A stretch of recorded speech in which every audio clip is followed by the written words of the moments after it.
So yeah, okay. So on the call on Tuesday, we were going through the whole list, and we just got the report out from the lease administration team, looking at the portfolio, looking at all the dates that are coming up. Right. So, right. Oh, hey. Oh, hey, Will.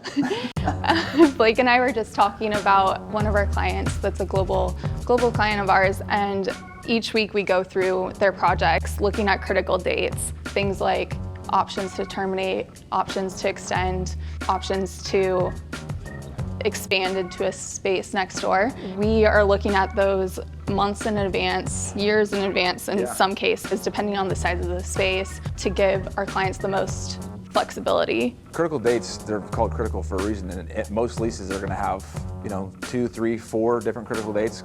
The most obvious is when the lease is expiring, but there's several things that you negotiate on the front end of that, like termination options and renewal options, expansion options, like Kelsey said.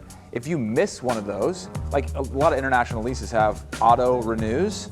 Yeah, auto renewal. So in one case, you might miss that date and auto renewal for 5 years, and then that could be a $2 billion mistake that you made when you actually wanted to exit that space. It's really important to have good advisors and a good lease administration team on your side to look through those things. Regardless of whether you're 1 location, 5 locations, 500 locations, it's important to make sure that you are on track with those critical dates. Well, and it's also something where, like, when you have 5, 10 locations, someone internal is probably tracking that, or hopefully tracking that. Yeah. But if you're growing and have locations all over the world, you're expanding into a new market, you're acquiring companies. Yeah. You're acquiring a company and they're tracking things differently. You may not have all the info that you need.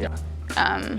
And you want to collect that right away and make sure you're tracking it. It's similar to on a PM side, if you're thinking about due diligence of a property, you're doing due diligence of a portfolio, due diligence of leases, making sure that you're uncovering and looking under the hood of all those too. If this is you, or if this is anyone if this is your sort of portfolio, if whatever the size, the nature is, we'd love to hear from you. We'd love to sort of happy to review a lease, happy to review a portfolio, anything that you guys might have. Our lease administration team is top tier, and we do a lot of work globally, and we'd love to hear from you.